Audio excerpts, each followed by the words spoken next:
Hello friends, welcome to another gardening video. This video is all about caring and flowering of lotus plants in your house garden.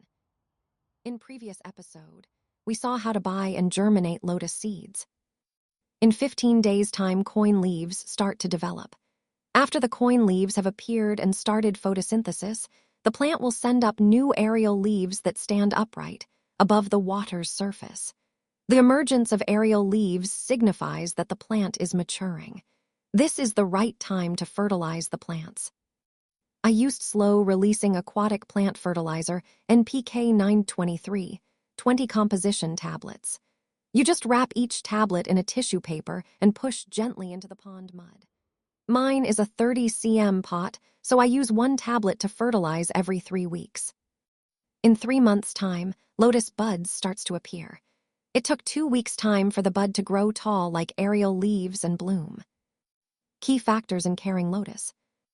1. Lotus needs full sunlight for 6-8 hours daily. 2. Start to grow in shallow water, then change to deep water. As they grow older, needs plenty of water. 3. Keep water clean by removing all debris. Thank you for watching. Happy gardening.